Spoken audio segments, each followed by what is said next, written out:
This is week 3, day 2 of the Bible in a Year live podcast. We will continue our reading from the New Living Translation this week. Join the live discussion every Sunday at 6:30 p.m. You can find the Zoom details for that in the description. Let's begin. Job chapter 38. The Lord challenges Job. Then the Lord answered Job from the whirlwind. Who is this that questions my wisdom with such ignorant words? Brace yourself like a man, because I have some questions for you, and you must answer them. Where were you when I laid the foundations of the earth? Tell me if you know so much. Who determined its dimensions and stretched out the surveying line? What supports its foundations, and who laid its cornerstones as the morning stars sang together, and all the angels shouted for joy? Who kept the sea inside its boundaries as it burst from the womb, and as I clothed it with clouds and wrapped it in thick darkness? For I locked it behind barred gates, limiting its shores. I said, this far and no further will you come. Here your proud waves must stop. Have you ever commanded the morning to appear and caused the dawn to rise in the east? Have you ever made daylight spread to the ends of the earth to bring an end to the night's wickedness? As the light approaches, the earth takes shape, like clay pressed beneath a seal. It is robed in brilliant colors. The light disturbs the wicked and stops the arm that is raised in violence. Have you explored the springs from which the seas come? Have you explored their depths? Do you know where the gates of death are located? Have you seen the gates of utter gloom? Do you realize the extent of the earth? Tell me about it if you know. Where does light come from, and where does darkness go? Can you take each to its home? Do you know how to get there? But of course, you know all this, for you were born before it was all created, and you are so very experienced. Have you visited the storehouses of the snow or seen the storehouses of hail? I have reserved them as weapons for the time of trouble, for the day of battle and war. Where's the path to the source of light? Where's the home of the east wind? Who created a channel for the torrents of rain? Who laid out the path for the lightning? Who makes the rain fall on barren land, in a desert where no one lives? Who sends rain to satisfy the parched ground and make the tender grass spring up? Does the rain have a father? Who gives birth to the dew? Who is the mother of the ice? Who gives birth to the frost from the heavens? For the water turns to ice as hard as rock, and the surface of the water freezes. Can you direct the movement of the stars, binding the clusters of Pleiades, or loosening the cords of Orion? Can you direct the constellations through the seasons, or guide the bear with her cubs across the heavens? Do you know the laws of the universe? Can you use them to regulate the earth? Can you shout to the clouds and make it rain? Can you make lightning appear and cause it to strike as you direct?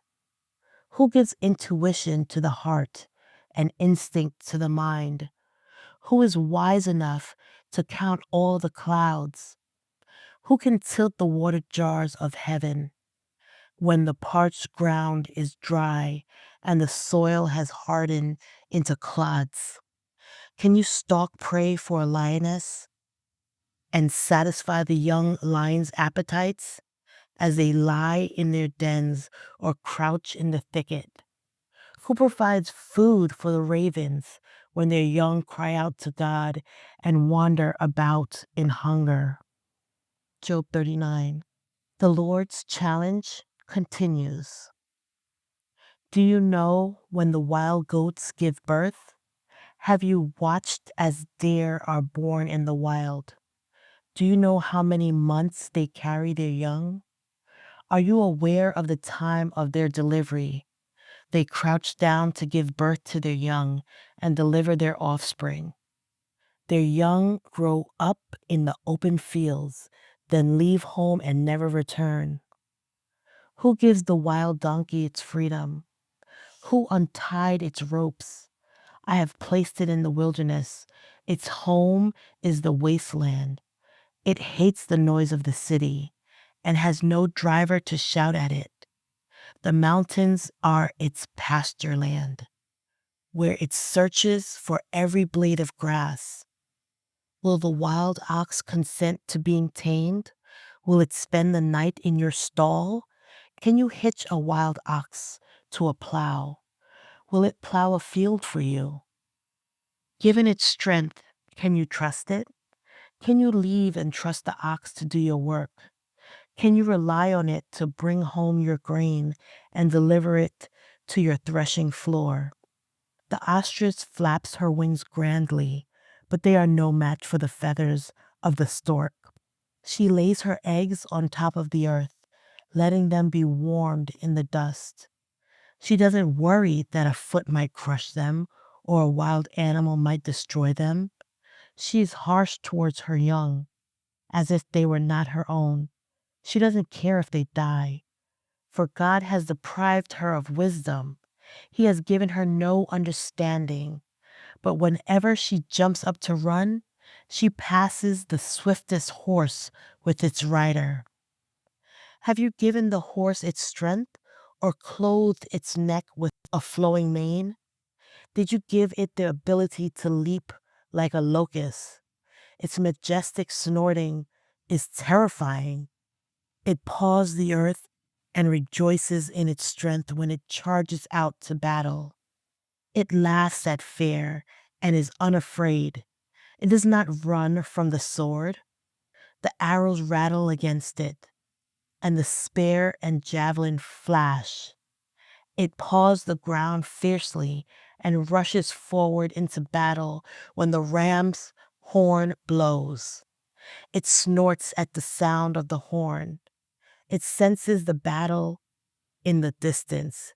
It quivers at the captain's commands and the noise of battle. Is it your wisdom that makes the hawk soar and spread its wings towards the south? Is it your command that the eagle rises to the heights to make its nest? It lives on the cliffs, making its home on a distant rocky crag. From there it hunts its prey, keeping watch with piercing eyes. Its young gulp down blood. Where there's a carcass, there you'll find it. Job 40. Then the Lord said to Job, do you still want to argue with the Almighty? You are God's critic, but do you have the answers? Job responds to the Lord. Then Job replied to the Lord, I am nothing. How could I ever find the answers? I will cover my mouth with my hand. I have said too much already. I have nothing more to say. The Lord challenges Job again. Then the Lord answered Job from the whirlwind.